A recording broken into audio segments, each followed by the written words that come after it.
pala si Krista May S. Burgos. 23 years old. I'm taking the Bachelor of Elementary Education here in Pambayang Kaleo ng Mauban. Everyone is wondering, ilang oras ka po nag-aaral sa isang araw? To be true lang, magpapakatotoo lang po ako, hindi po ako ganun katagal mag-aral sa isang araw. Especially if wala naman kami activities or exams or quiz na gagawin.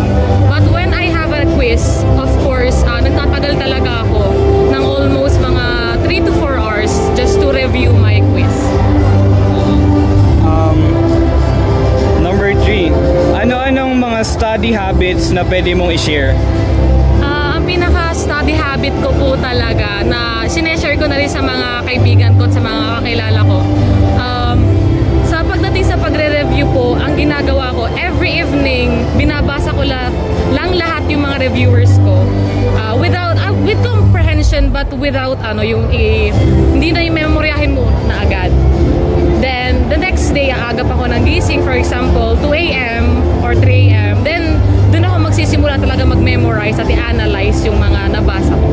And through that, na-realize ko na talaga na mas na-catch up ko yung mga nire-reviews ko kapag gano'n na yung study habit.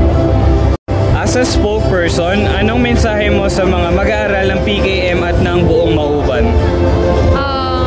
Ang mensahe ko lang, sa PKM muna tayo. Of course, I want to thank everyone, especially my instructors, and of course, my classmates and my schoolmates. They became part of kung ano may narating ko ngayon. Kasi sila yung mga nakasama ko, sila yung sumusuporta sa akin, at sila yung nag-encourage sa akin to continue my dreams even though I am experiencing or I'm facing struggles in life. Para naman po sa kabataan ng Mauban, masasabi ko lamang po is continue to pursue your dreams kahit na ano man yung kaharapin ninyong mga problema sa buhay. You can relax, you can step down muna, relax muna tayo, but of course, don't stop dreaming. Okay, so lastly, isa-suggest mo ba na maging laude sila? Hindi ko masabi eh. Kasi for me, being a laude